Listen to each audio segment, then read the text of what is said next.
Hello friends, आज मैं आपके साथ लाया हूँ बिजनेस स्टडीज़ का एक और टॉपिक जिसका नाम है फैक्टर्स इफेक्टिंग डिविडेंड डिसीजन। ऐसे कौन से फैक्टर्स हैं जो डिविडेंड डिसीजंस को असर डालते हैं। अगर आपको मीनिंग ऑफ डिविडेंड डिसीजन देखना है तो आप डिस्क्रिप्शन में जाके लिंक पे चेक कर सकते हैं। सारे के सारे लिंक्स मैंने डिस्क्रिप्शन पे दिए हुए हैं। तो चलिए शुरू करते हैं कि ऐसी कौन सी चीज़ें हैं जो डिविडेंड डिसीजंस को असर डालती हैं। Number 1, earnings. अगर कंपनी की अर्निंग्स अच्छी हैं तो वो डिविडेंड डिसीजंस को कैसे असर डालती हैं। If the earnings are more the company declares high rate of dividend. अगर अर्निंग ज़्यादा है तो शेयर होल्डर्स के बीच में ज़्यादा डिविडेंड डिस्ट्रीब्यूट कर देते हैं। Whereas during low earning period the rate of dividends are also low. Simple words में, कंपनी ने ज़्यादा पैसे कमाए तो ज़्यादा डिविडेंड बांट देगी, कम पैसा कमाए तो कम डिविडेंड बांट देगी। नेक्स्ट पॉइंट आ जाता है स्टेबिलिटी इन अर्निंग्स। अगर कंपनी की स्टेबल अर्निंग्स है तो वो हाई रेट ऑफ डिविडेंड दे सकती हैं and vice versa. Companies having stable और smooth earning prefer to give high rate of dividend, whereas companies with unstable earnings prefer to give low rate of dividends. ठीक है, लो unstable earning will यहाँ पे आना था लो रेट ऑफ डिविडेंड। मैं यहाँ dividend लिख देता हूँ, स्पीड में पता नहीं कई बार वर्ड्स इधर उधर हो जाते हैं। ठीक है, तो अगर कंपनी का जो अर्निंग्स हैं वो स्टेबल हैं और लगातार स्मूथली आती हैं तो वो ज़्यादा डिविडेंड बांटेगी। अगर कंपनी की जो अर्निंग्स हैं अनस्टेबल है, कभी ज़्यादा आ रही हैं कभी कम आ रही हैं, तो वो डिविडेंड कम बांटेगी। ठीक है, नेक्स्ट आ जाता है cash flow position. Companies declare high rate of dividend only when they have surplus cash. अगर उनके पास कैश काफ़ी ज़्यादा है तो वो एक्सेसिव कैश का क्या करेंगी, या तो फर्दर इन्वेस्टमेंट करेंगी या फिर उसको पड़ा रहने देंगी कि फ्यूचर में कभी काम है कंटिजेंसी के लिए, या वो अपने शेयर होल्डर्स में बांटेगी। तो वो कंपनियां जिनके पास कैश फ्लो बहुत ज़्यादा होता है वो डिविडेंड ज़्यादा देती हैं। On the other hand, if there is shortage of cash, company के पास कैश नहीं है, कंपनीज डिक्लेयर नो और वेरी लो डिविडेंड। अगर उनके पास पैसा नहीं है तो या तो डिविडेंड देगी नहीं या काफ़ी लो डिविडेंड देगी। नेक्स्ट आ जाता है growth opportunities. If companies have no investment और growth plans then it would be better to distribute more in the form of dividend. अगर कंपनी के पास कोई ग्रोथ प्लान नहीं है, फालतू का पैसा पड़ा है, तो उसको फर्दर इन्वेस्टमेंट तो करना नहीं, क्योंकि कोई ग्रोथ प्लान है नहीं, तो उसको डिविडेंड में बांट देना चाहिए। Generally mature companies declare more dividend, whereas growing companies keep aside more retained earnings.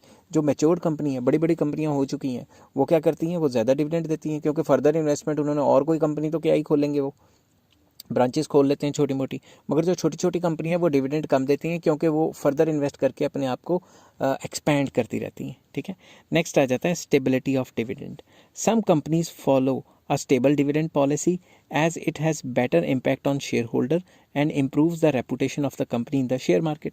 कुछ कंपनीज लगातार डिविडेंड देती रहती हैं, जैसे एप्पल हो गया जी, गूगल हो गया। ठीक है, ऐसी कई कंपनीज हैं लगातार डिविडेंड देती रहती हैं, इसलिए लगातार डिविडेंड देने की वजह से शेयर मार्केट में उनकी वैल्यू बड़ी हाई रहती है। Stable dividend policy satisfied the investor. तो इन्वेस्टर है जिसने शेयर खरीदा हुआ, उसको लगता है यार चल कुछ ना कुछ पैसा तो रेगुलरली आ ही रहा है, डिविडेंड तो आ ही रहा है। The increase in dividend is made only when there is confidence to company that the earning potential has gone up and not just earning of current year are increased. तो इसमें क्या होता है, the increase in dividend is made only. कंपनियां सिर्फ तभी dividend देती हैं जब उनको लगता है कि फ्यूचर में भी हम लगातार पैसे कमाते रहेंगे। अगर उनको ये लगे फ्यूचर में पैसा नहीं आएगा तो डिविडेंड क्यों बांटेगी, अपने पास सेव करके रख लेंगी। ठीक है ना, डिविडेंड पर share is not altered if change in earning is small और seems to be temporary in nature. Simple words में, कई कंपनियां डिविडेंड की जो अमाउंट है जो पिछले साल दिया है उतना ही इस साल भी दे देती हैं अगर उनके प्रॉफिट में हल्का फुल्का ऊपर नीचे हुआ है। अगर उनका प्रॉफिट बहुत ज़्यादा गिरा है तो क्या पता डिविडेंड ही ना दें। समझ की बात। तो अगर हल्का सा गिरा है तो डिविडेंड उतना ही देंगी या हल्का फुल्का चेंज करेंगी, ज़्यादा फर्क नहीं लाएंगी। नेक्स्ट आ जाता है प्रेफरेंस ऑफ शेयर होल्डर, कि शेयर होल्डर की प्रेफरेंस क्या है। If a company is having large number of retired and middle class shareholders then it will declare more dividend. अगर शेयर होल्डर्स ज़्यादातर रिटायर्ड बंदे हैं क्योंकि उनको तो रेगुलर अर्निंग चाहिए, और मिडिल क्लास शेयर होल्डर्स हैं उनको भी रेगुलर पैसा चाहिए, तो वो क्या करेगी, ज़्यादा डिविडेंड डिक्लेयर करेगी। And keep aside less in the form of retained earnings. तो कंपनी के पास कम पैसा बचेगा।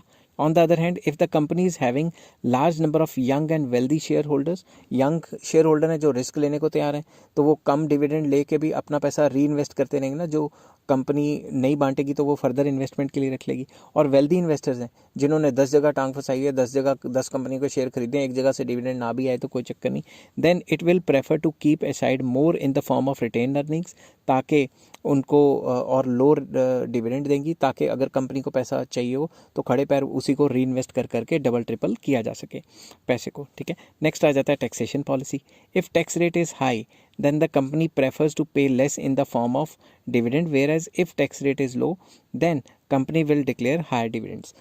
अब इंडिया में सिस्टम चेंज हो गया। पहले क्या लगता था, जो भी कंपनी डिविडेंड देती थी उसे टैक्स देना पड़ता था, मगर अब जो भी कंपनी डिविडेंड देती है, जिस इंसान को देती है उसको टैक्स देना पड़ता है, कंपनी को टैक्स नहीं देना पड़ता।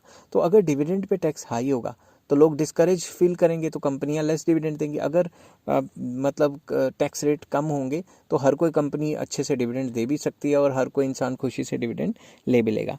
नेक्स्ट आ जाता है एक्सेस टू कैपिटल मार्केट कॉन्सिडरेशंस, के कैपिटल मार्केट कॉन्सिडरेशंस के ऊपर मतलब शेयर मार्केट में कितना लोगों का एक्सेस है। If capital market can be easily accessed और approach and there is enough demand for securities of the company, then company can give more dividend and raise capital by approaching capital market. तो basically जो बड़ी बड़ी company हैं जो easily access कर सकती हैं कैपिटल मार्केट में, शेयर मार्केट में, वो ज़्यादा डिविडेंड डिक्लेयर करती हैं ताकि लोग लालच में उनका सामान खरीदें, सामान मतलब शेयर्स खरीदें। तो वो कंपनियां जो हाई डिविडेंड पेइंग होती हैं उनका मार्केट में काफ़ी वैल्यू रहती है और लोग उनको अच्छे तरीके से खरीदना पसंद करते हैं। On the other hand, if it is difficult for the company to approach और एक्सेस द कैपिटल मार्केट, अगर कंपनी के लिए बड़ा मुश्किल है कि वो शेयर मार्केट में और शेयर लेके आए या अपने शेयर को लॉन्च करे, then companies declare low dividend and use the reserves और retained earnings for reinvestment. अगर वो शेयर मार्केट में नहीं आना चाहती और अपनी हिस्सेदारी नहीं बेचना चाहती तो वो जो एग्जिस्टिंग शेयर होल्डर्स हैं उनको कम डिविडेंड बांटेगी ताकि उसके पास ज़्यादा पैसे बचे रहें और वो फर्दर इन्वेस्टमेंट के लिए इस्तेमाल कर सके। नेक्स्ट आ जाता है पॉइंट लीगल रिस्ट्रिक्शंस।